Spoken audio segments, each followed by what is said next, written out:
Hi, Pod fans. Before we start this episode, I had some news to share. As some of you may have already know, shortly after Scott and I recorded this episode, we found out that our good friend and original founder of Deadzone the Podcast, Rob Harper, had passed away. He had been battling cancer, and it seemed to be on the mend when things took an unfortunate sudden turn. Needless to say, we're all pretty devastated here at the show. Um, Not only was Rob a great friend, but he was also, truly a trailblazer for all these games that we know and love. He and Jack founded founded a little Kickstarter for a game called Deadzone back in the day and kicked off a podcast that's now been running for 12 years. Building a community around it from the ground up. A lot of people attribute this show to their engagement and enjoyment with the game, and Rob was a huge part of that. There's more we'd like to do to remember our friend in a future episode, but for now, just wanted to take a brief moment of silence.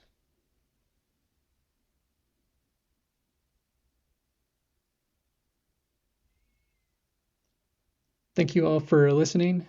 Rest in peace, Rob. We'll miss you. Yeah, man. Good seeing you, though. Good seeing you too. Sorry that my lighting in here is awful. Oh, you're good, dude. This is the last day I'm in this basement, dude. Oh yeah. I was about to ask, so the moves tomorrow? Yeah, the move's tomorrow. Yeah. I mean, like we like this spot, but we're chilling now. No big deal. It's just down the road, so it's not like change of location. It's just a change. It's like just a house. You know what I mean? It's all Sure. Yeah, but we're chilling, dude. Oh, that's good. How's little Ro doing? Dude, love that chunk, man. Turned 1. Yeah. Chilling. Yeah. He's walking, or he's like trying to walk. It's pretty sweet. Yeah. Yeah. Yeah, Evie's starting to pull herself up on things and walking with a little like push. Oh yeah. No. I guess he's getting one for Christmas. But dude, I can grab him by my fingers and he'll just like run. It's amazing. Spoilers. It's amazing, dude. We'll see if he watches the show. Oh yeah, 100%. Speaking of which, yeah, this is Deadzone the Podcast. Woo! And we'll figure out how much of that makes it in. But I'm one of your hosts, Bryan. And I'm Scott. Welcome to the Deadzone Podcast. Deadzone is the sci-fi tabletop.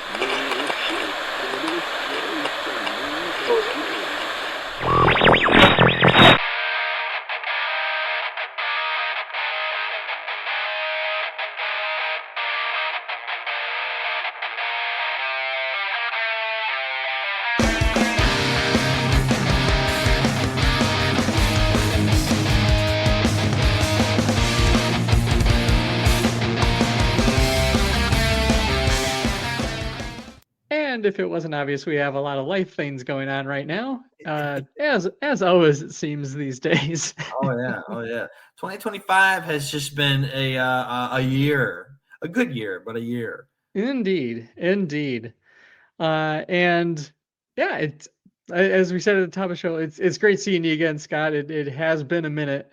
Oh yeah. There's been a lot that's obviously happened since the last recording that you were on. Already kind of talked over some of the Michigan GT stuff, but there's been a whole flurry of activity on Mantic. On the Mantic crazy side, they're going wild. I love it. It's pretty nuts. Yeah. So we'll kind of start with the maybe Warpath adjacent topics in that ODST are finally hitting the store shelves. At this time, I actually went down to the local game store and picked up my own copy of the Feet First into Heck, and and I'm pretty stoked. The box is great. As always, those Halo box sets are of great quality. Like they're not only the minis, which are still like some of the best that Mantic has put out to this date, but also really excited for like the continued evolution of the terrain, where this set in particular contained scenery in the same cardboard scenery in the same vein as New Mombasa, which was the setting of the Halo 3 ODST game, which was this kind of like African, city, wasn't it? Like a city? Yeah, it was a big metropolitan city in Africa that was invaded at the time, and so just really like iconic and eye-catching structures, and it puts you right back in those streets with all that jazz playing in the background. Man. It's such a moody game. yeah, it is a kind of a moody game. But I saw those tables you put together. Was that the terrain that you're talking about? Because those are awesome. Those are actually some different ones. I haven't broken out my terrain yet for the ODST piece, but it's great. And no, the other ones I've been working on is some 3D printed stuff that I've found online, and I basically have a goal of having like 2 full tables of this 3D printed Halo terrain. Nice. Seeing if I can structure it in a way that I like, that could make it work for Deadzone. I like it. The trick of the Halo terrain, where it doesn't quite make that jump to be really good Deadzone terrain, is there's a lot less indirect in the Halo game right now in Flashpoint. Yeah. So there's a lot less like overhangs and cover and things you can kind of go underneath. So that's definitely a factor in Deadzone, where you want to be providing cover overhead for folks. So yeah, so that's if I had one shortcoming of the terrain, but it's really great. It's very sturdy cardboard, and it's just a really great terrain set. It's colorful. It really pops, and it has a really fun flavor to the board. So I'm definitely digging it. And obviously the ODST Marines out of Halo are they're a classic bunch that everyone loves to see, and including 2 iconic characters in the form of Buck and Dare, some of the heroes of that particular story. So and then those sets are actually coming out kind of independent of their starter set. The individual like fire teams, along with the 2 hero characters and the terrain kit, are all being brought out as separate packages. You can get the up for pre-order just basically as the day of this recording. So that's exciting to see. That was always kind of like the trick with some of the Halo starter sets, is like, oh, but I just wanted like the elites, but I'd have to get the whole Spartan set, but I already have these Marine, so it's great to see that those are getting kind of their smaller packages, so that people that maybe just want part of that set can buy. Oh yeah. Well, I know that like I'm waiting for like some legit Covenant options. Like it'd be fun to see some grunts at the table, or like a hunter or something like that. Like I just think that would be cool. Oh yeah. Big giant hunter model, wouldn't that be sick, dude? It really would. Like Spectre sized, Yeah, there we go. And I think, it's kind of funny because this is also coming on the back of like the Halo Combat Evolved remake, Campaign Evolved, as they've been titling it, is they just had a trailer for that not too long ago, which is the remake of the original Halo game in like the Unreal, the latest Unreal engine. Sweet. So that's pretty exciting. That's super cool. But yeah, so I think Halo is going to be getting a lot of love lately. And hopefully that brings a whole lot more players to the Mantic fold. I'm sure it will, man. Especially seeing everything that they're doing. I mean, it's like they really have. I feel like this year, like they've entered a new sphere or like a new caliber of like, I don't know. Their studio has upgraded, man. It's pretty cool. It really feels like it. I know sometimes it kind of comes in ebbs and flows, right? With some of the different games, but I mean they've really put forth that extra effort. They've got so many releases coming out in the fall, winter time this year, because you obviously have the continued releases on the Halo Flashpoint side, which are huge for them. Like that is just such a big piece. Then you have 4th edition Kings of War, which is a huge update and upgrade for that game. I'm excited for it too. Which kind of tails with they're continuing their Champions line, which is another Kings of War adjacent one, and kind of with that too, you also have Epic Warpath thrown into the mix, right? Like that is also. I'm so ready to play, man. Dude, let's do it after Thanksgiving. Let's do it. Yeah, I admittedly don't have a set myself, but I did. Oh, really? I thought you did. Okay. There is a copy that is at the local game store, and I kind of had the choice of do I do ODST or do I do Warpath, and I'm like, or do you do both? You do both. My budget says one right now. But sometimes the math just has to math, man. Make it work. But it's really exciting to see. All the feedback I've been hearing about the game has been great. Yeah. And I think as at the time of the last recording, we actually they had their My Mini Factory. I'm going to say it right this time. It was the Frontiers campaign. If I say the right one. Was it for Warpath? Yeah. Oh, okay. Yeah.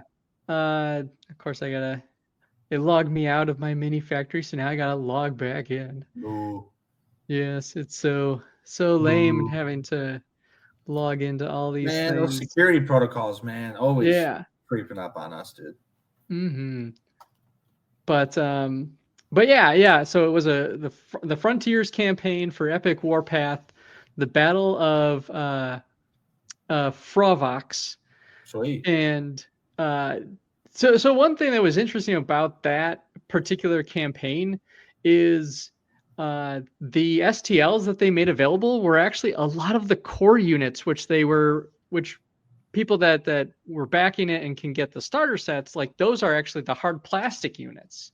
So they made those available, and along with I think some of the super heavies for the I think kind of basic core factions. We had Enforcers, Plague, Forge Fathers, and Asterians were the ones that they released as part of this Frontiers.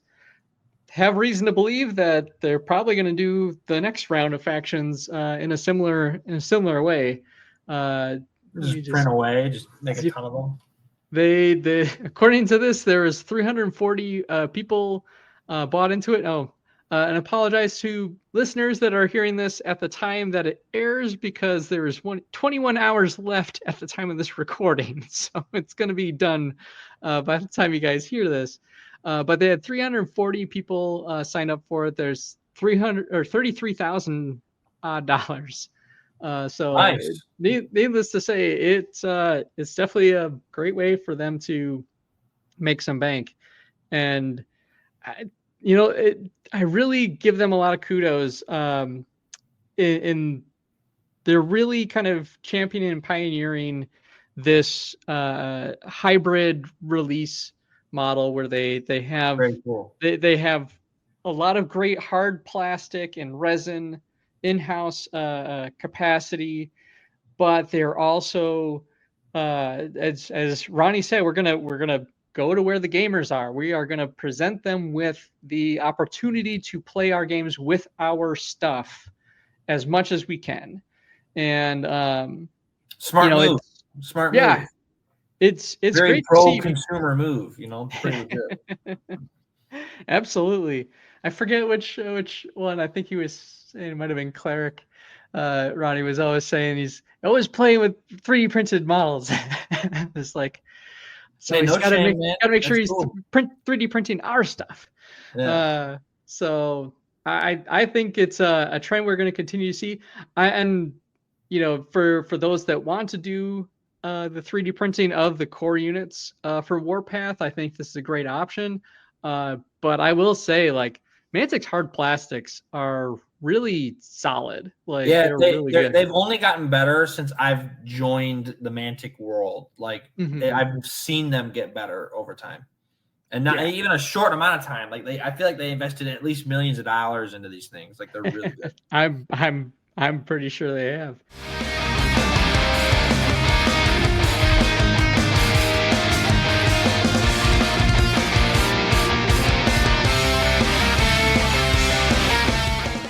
So to talk a little bit about Epic Warpath, like, what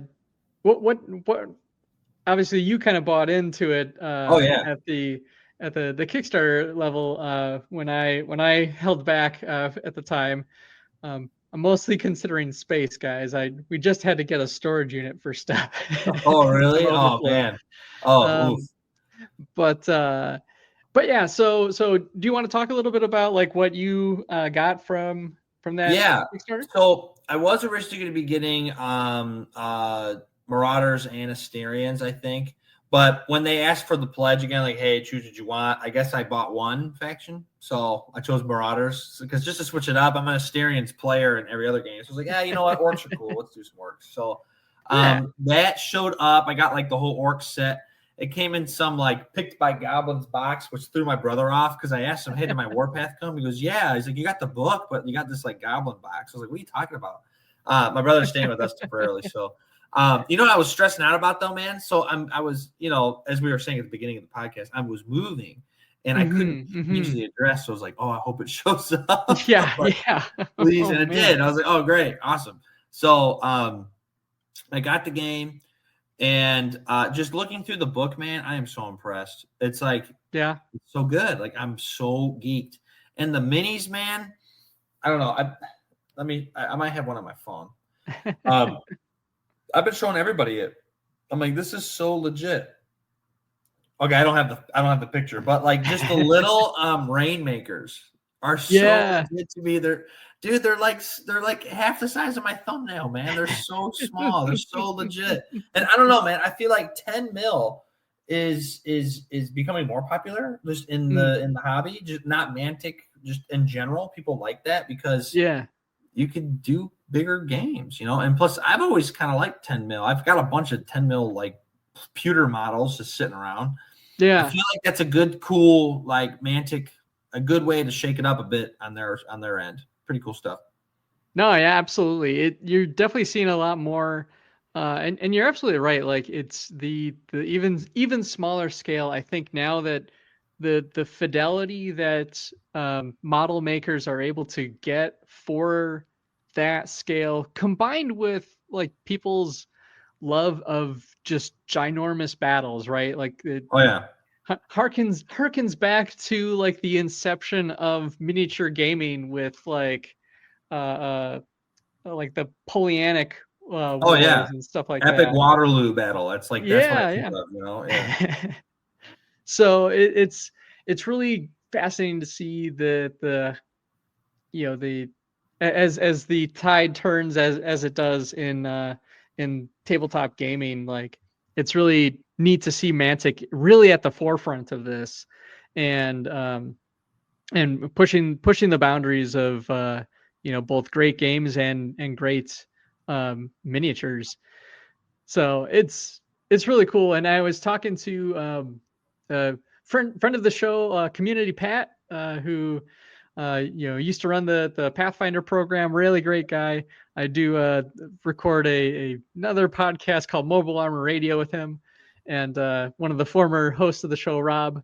And he was talking about his enforcers he was painting up for the I forget if it was for a specific event or if he was just doing it for fun. And he was saying how like he glued the jet bikes on before he painted them, which he was regretting a little bit because it's so hard to paint at that small of scale. Yeah. But you gotta paint them all before the basing, man. I mean, that's just that. I feel like that's the 10 mil rule. Like in general, put them on a popsicle stick, hit them all up, then glue them on. You know what I mean? Mm-hmm. Yeah, I'll be really interested to see, because like I said, there's a 2-player starter set at the game store. I'm probably gonna pick it up myself. Which one? Which game store? At Excel. Oh, they got it there? Oh, okay. Yeah. That's awesome. All right. Yeah, along with the rule book as well. But I think that's all they have of that line right now. I think they've got a little bit of a bigger, like the Halo audience and yeah, for sure. And whatnot. They recently rearranged a little bit, which actually I think is a really nice layout now. Brings a lot more visibility to some of those boxes. Oh, sweet. We should especially the firefight ones. Nice. Okay. Yeah. So and other things kind of in the Mantic news side, wanted to highlight this fun thing. Kind of flew under my radar at the time, but there was a Halloween treat, and actually I'm trying to remember if I might have talked about this at on the last podcast, but I like finally got to read through like what it was. There was on October 29th, Cleric posted on Mantic's news site that a multiplayer firefight scenario set in the backdrop of someone from Maison Labs trying to blend plague and plants. That's sweet. So a very Halloween tree-esque kind of yeah, I'm into scenario. that. Yeah, that's sweet. So did you play it? I have not played it yet, but it does sound a little fun. So just for the heck of it, for those that maybe missed out on it before, I'll read the kind of intro narration, as it were. Recovered audio logs. Dr. Halverson. Log 1. 2 years in exile. 2 years. 2 agonizing years stranded on this council-forsaken rock. And why? What crime did I truly commit? Coiner did worse and still got promoted. No, all that matters is that I was right, and soon the galaxy will see it. The secret was never in human DNA alone, it was in the plant. Humans and many plants share 60% of their genes. If I can merge their resilience with the Avaran flytrap, I'll finally prove my theory. Log 2, the breakthrough. It worked! The cryoskeletal splice has taken, stable, responsive, and hungry for light. With a touch of Zizor synapsin to stimulate the nerve function, we're truly getting somewhere. The others laughed, but now they'll beg for my notes. They'll see. Log 3, the awakening. Ha! They called me mad. I am not mad, not mad. Do you hear me? It lives. The specimen responds to touch, to light, even to my voice. If it can host the plague virus, it will be the discovery of a century. Imagine regenerative biomass, a perfect carrier organism. Log 4, mobility incident. That was unexpected. How could anyone predict locomotion?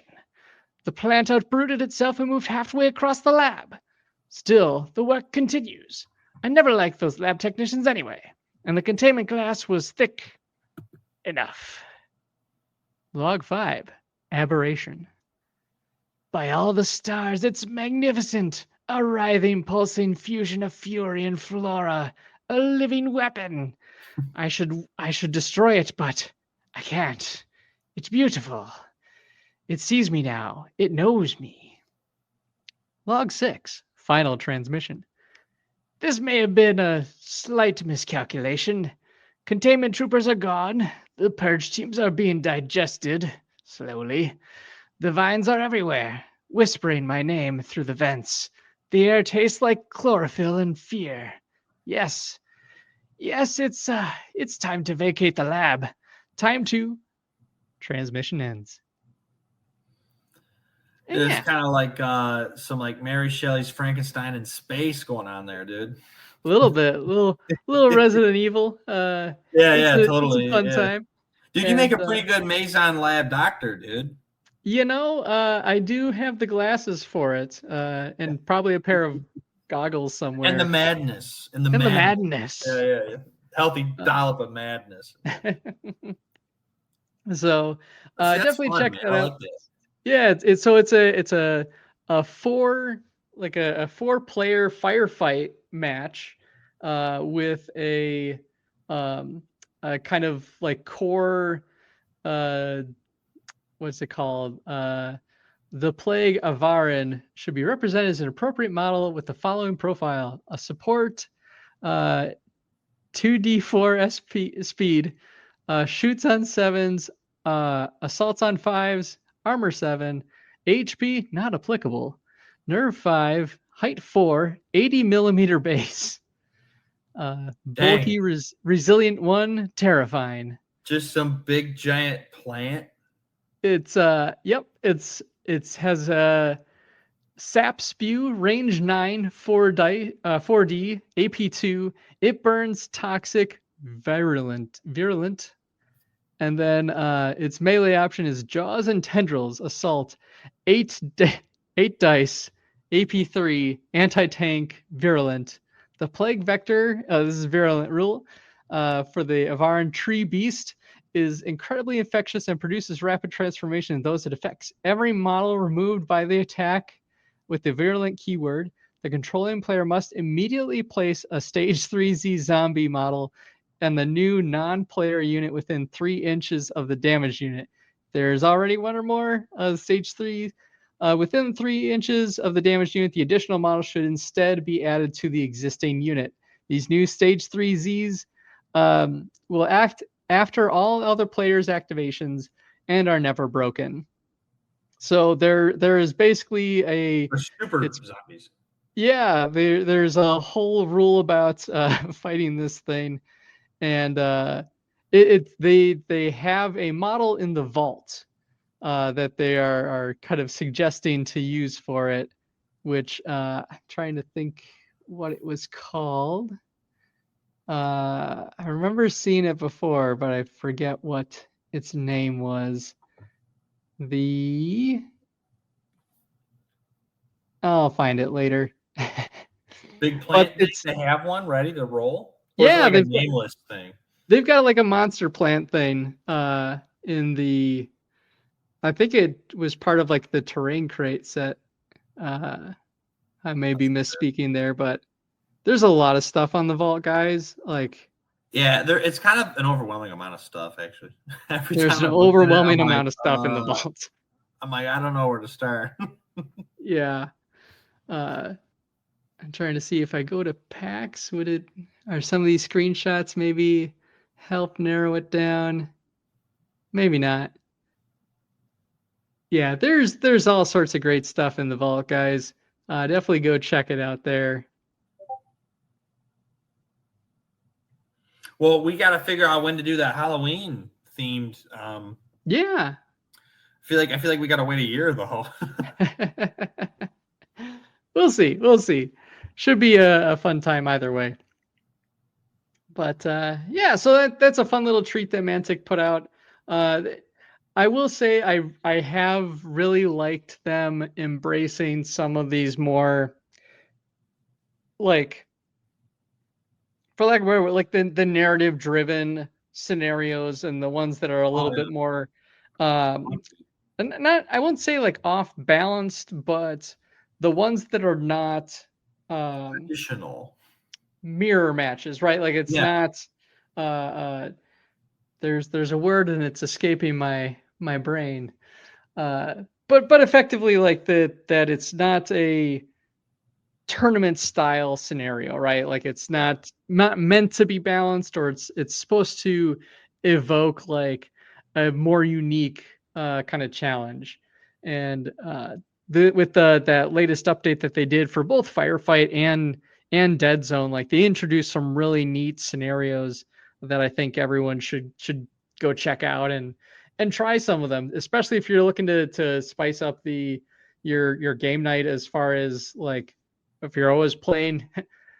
I feel bad for anyone who always plays Patrol anytime they get together. Like, there are so many great scenarios for Dead Zone, for Firefight, and even for Warpath, I'm sure. And even like the Halo game is continuing to bring like new scenarios to into the fold. So I'm excited. Like lightning, just like shooting from the hip. All this Halo stuff just keeps coming out all the time. It looks like. Mm-hmm.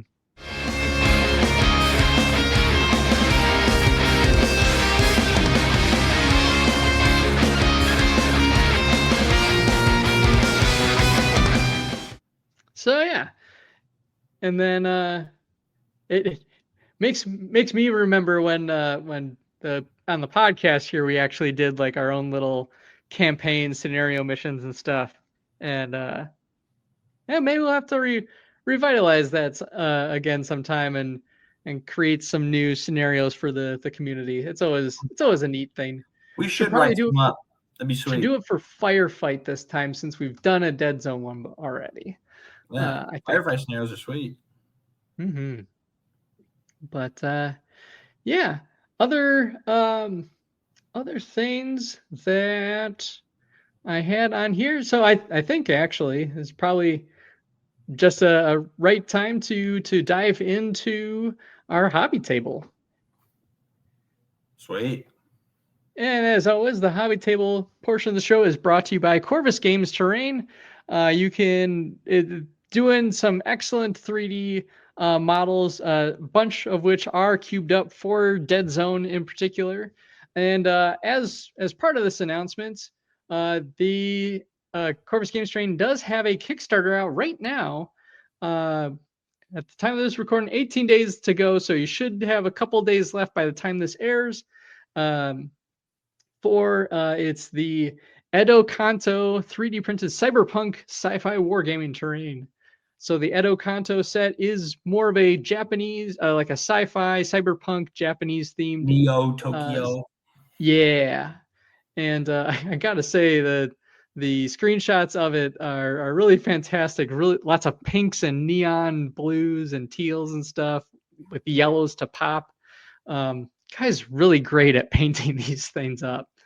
I will say about this kit, it is not designed for Dead Zone like some of the other sets. There's like a lot of his previous sets are actually like in the design, they're cubed up and everything. They're sized like perfectly for the squares that we have in Dead Zone. These sets look a bit more kind of free form in the sense of just kind of general tabletop for your cyberpunk games. But I gotta say, like, not only do the buildings look fantastic and look like they paint up amazingly, but like some of the smaller bits I do think would fit perfectly on a Dead Zone board. And so like there's a whole bunch of like little stalls and billboards and stuff like that he's working on putting out there, kiosks and everything, like great little scenery pieces that can add an extra little cyberpunk flair to your Dead Zone and wargaming boards. So if you haven't checked them out yet, definitely go on there. The Kickstarters they puts out are always an amazing value, and you can he does have add-ons for some of the previous sets that he's done, including the Tycho Starport, which is one of my personal favorites, Magna Fortuna, which had a really excellent expansion on top of that, as well as I'm trying to remember, there was another set. It looks like it's not available as an add-on though, but there is like a Forge Father themed, Space Dwarf themed set that he did a while back as well. And I can never pronounce the name of it, no matter how many times I talked about it on the show. Scandinavian or something like that. Yeah. Great stuff. And you can get a discount at his online store using DZ Podcast 15. That's 15 as a coupon code, and that'll get you a little extra discount at the checkout. So, continue amazing supporter of the show. always putting out some fantastic stuff, loves the community. We love supporting back. So I will say it's been a busy month for me with the hobby side, actually. Oh, yeah. As in you painted a lot? I actually painted a bunch. Sweet. Yeah, I'm excited to hear it, man. What did you do? So you may recall probably like several months back, the community voted on what faction I should paint up next for Deadzone, and they all landed on Veermyn, or not all of them, but that's the one that won. And because this is a democratically run system, I did prime up a whole bunch of. I pulled out all the Veermyn that I had, and was able to cobble together around a 200-point list with a little extra exceptions in case I wanted some variety. I got it all primed up, and then they sat there for several months as I was really trying to land on a paint scheme for them. I had one that I had paint. I had a couple of models that I had painted up as part of the advent calendar, the pest control advent calendar from last year. One? Yeah. Or you get a new one. Which I will say, Mantic is putting out their advent calendars now. So if you would like not only a fun little Mantic sci-fi set, but with a fun little mini game built into it, definitely get that one. The what was it? Deep space. I know it's pest control is the full name of it. That's so funny. Yeah. But I painted up some rats for that with like a purple theme with black and yellows, and I was just like, I like that theme. They turned out to be the Volt Chasers in particular. So I was like, well, it'd be kind of weird to paint up a whole faction like Volt Chasers if I'd want the Volt Chasers to be different. But what I finally landed on, I think I mentioned this in the last show, is like, the grayscale, like the black and white style with a splash of color. Because I had seen it for Plague. I think it'll be great for Night Stalkers, which I now have a mountain of. Like, you have a bunch? I had so many. That story is to come. But I was like, but no one, like, Veermyn make great critters that come at you in the dark. And so what I went with was this kind of grayscale themed with a splash of yellow. Nice. Because I thought like the idea of like the glowing eyes and masks and basically I kind of touched up like claws and stuff with that, but I managed to paint all these minis. There's 24 of them or something like that. There's a lot of rats, and I really like how they turned out. Actually, I'll share a picture of it with the show notes. I'll send one to you, Scott, just so you can see them. I think you might have seen them in the Discord already. But yeah, it was fun to do. I just have to wrap up the bases on them. I kind of finished painting the colors on them and then kind of stepped away and I was like, okay, now I need to paint the bases. But I like how they turned out, and I won't lie. I could go probably a little bit more detail because I did, it was basically prime black, dry brush, dark gray, dry brush, light gray, very light dry brush of white in some places. Like specific spots.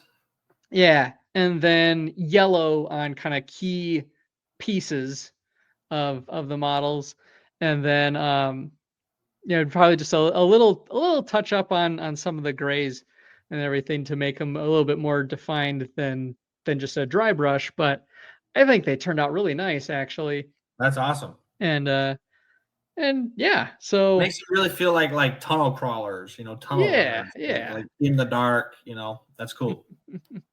So yeah, I'm really happy with how they came together, And I won't make that the only way I paint, but I think Night Stalkers are the next ones on my list. Sweet. Because I want a Night Stalkers army. That'd be sweet. I can probably hook you up a little bit. Okay. Because friend of the show, Chris, was downscaling his collection as well, and with him being a Pathfinder, he had some extra as well that he was trying to move. I'm like, oh yeah, I'll take them, and use them for like prize support and stuff like that. And then I kind of had that moment where I like took it out. I'm like, there's like 3 or 4 mega armies of Night Stalkers on my table right now. Dude, do you have a Mind Screech? I think I've got several. Dude, can I get one off you, actually? Of course. For real? Nice. Of course. That's what I want next on the hobby, dude.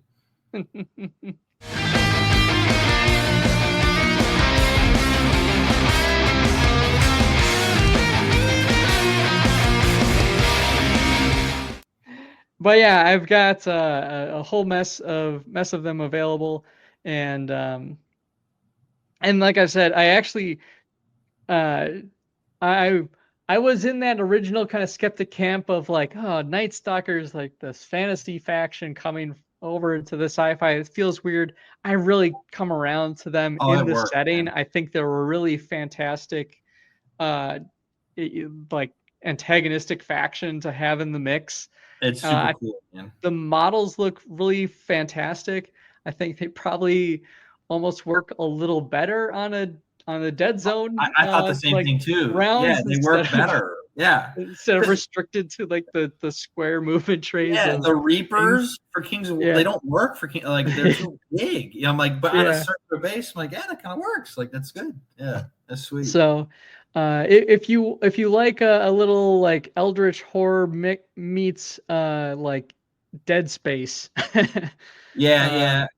They're not so much like infernal. They're not like demons. They're like mind horrors, right? Yeah. They're much more cerebral in their kind of evil nature.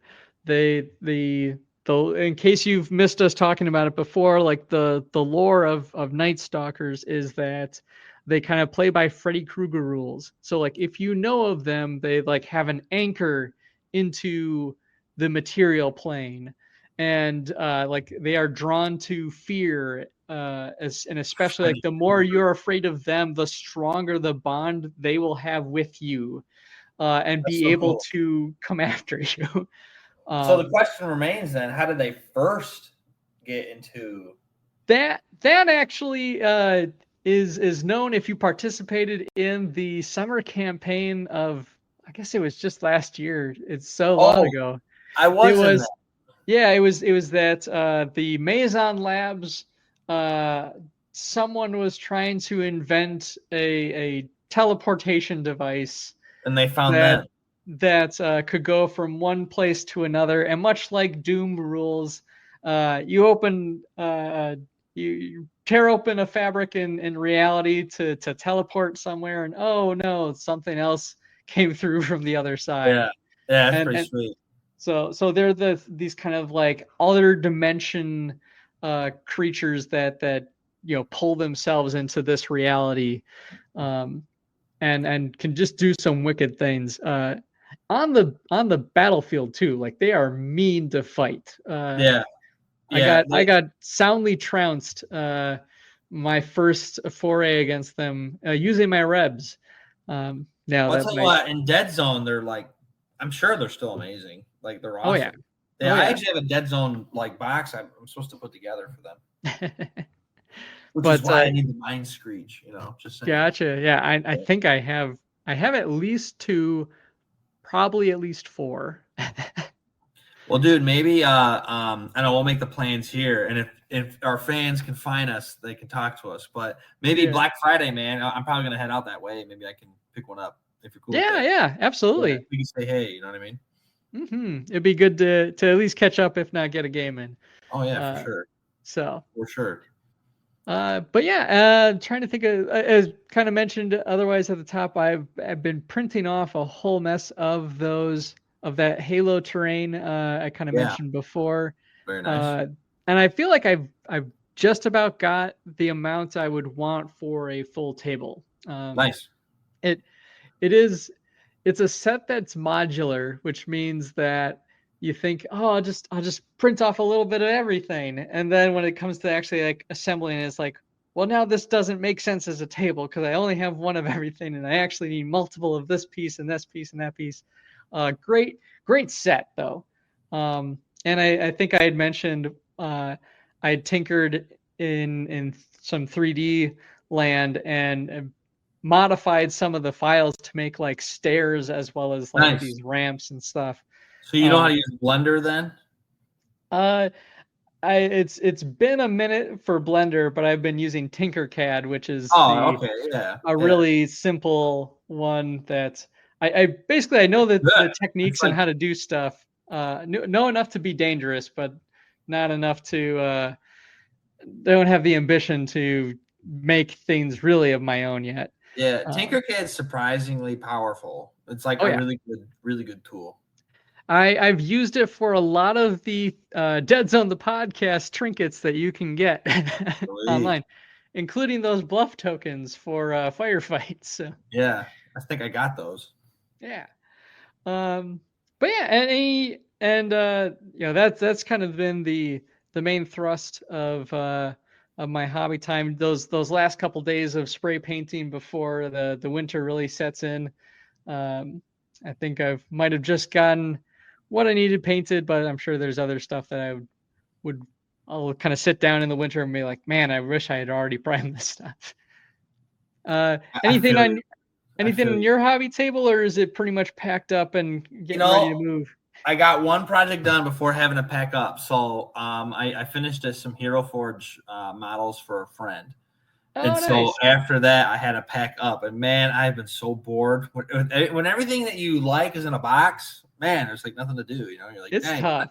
It's tough. Yeah, and like, you know, like I don't mind playing video games, but it's kind of all I've been able to do the last like couple days because everything's put away, you know. So, but once I move, man, it's gonna be nice. I'm gonna have a nice, good spot. I think I'm gonna really devote the space to, you know, like getting some hobby in. So it'll be really cool.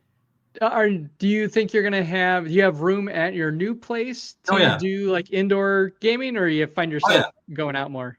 Yeah, no. Well, I would love to get out of the house more, man. That would be awesome. I suppose it's still as the aforementioned 1-year-old now. yeah. Well, my thing, so I've been doing Thursdays. I usually watch my son for an hour because my wife's in school, and so I usually just watch him. But since it's up to me, I just invite some buddies over from church. So I've been getting some gaming in, just not any war gaming, but you know, man, I was talking to my wife, like I really would like to dedicate like going into 2026 like a day.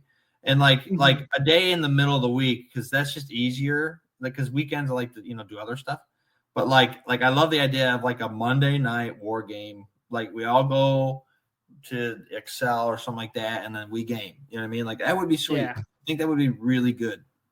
It would be really neat. And I think the gaming scene could really use that extra shot of activity. And I know it's tough for us, right? We're especially being new dads and stuff.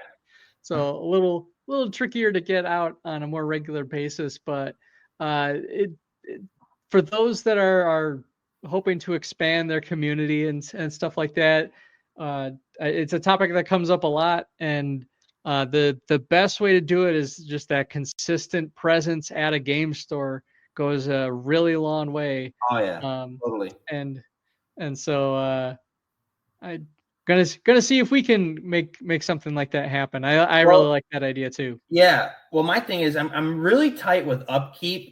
So there's Upkeep Howell in Ann Arbor, and then there's one in Canton now that's literally 45 seconds away from my house. So, like I could walk; it's so close. So I haven't get out to that one yet. Oh, it's really nice, man. It's huge. We should totally come out. Mm-hmm. And I know all the staff now. Dude, they got my game on the shelf there. So like, I just like to kill time. If I got like 20 minutes, I just go over there and look at games. That's what I do. They don't got any Mantic situations going on over there, so. It would be cool. We could grow it a bit out in Canton, man. let Metro Detroit become the reigning champion of the Mantic North American sphere. Heck yeah. Yeah, there's so many opportunities. There's so many game stores around here now, man. It's awesome. Very cool. Yeah, I need to get out that way and but obviously like I love supporting the local shops as well. It's great to see so many game stores kind of thriving, and it's do what you can to support your friendly local game store. Oh yeah. And also there is space for new game, like just new games. People want new games, and Mantic is a great injection of new games. There's like 8 of them. Just choose the one you want. Oh yeah. Especially when you can get the nice, the big splashy ones like Halo. Like people will eat that up, and then you can start supporting some of the other the rest of the line. Like Firefight or Deadzone, or Kings of War, for all those fantasy guys out there. Hey, I'm a fantasy guy. It's awesome. Yeah. Super legit. All right. Well, I think that'll be the wrap on the show. Sweet. So, yeah, I want to thank everybody for tuning in. Hope you're all having, or both have and have had, a wonderful. How about Thanksgiving? Yeah. It's Thanksgiving here in the United States. Yeah. Which for those of us in Michigan means we get to watch the Lions play football while we eat turkey. So we'll see. Fingers crossed that goes well. Root for the home team and all that. Oh, yeah. And but I hope as we're getting near the end of the year, there was a couple of other Mantic news things that we're likely going to be getting wind of. We'll have to see how well it lands to actually record for like a December recording. If we try to do that maybe before some of the core holidays, or wind up doing it slightly afterwards, kind of lands on when these announcements happen. But we are still chomping at the bit for some Dreadball All-Stars news, and that's supposed to come right at the tail end here. So let's go. Exciting stuff. So Mantic faithful, keep on rolling 8s, and we'll see you guys next time. Peace out.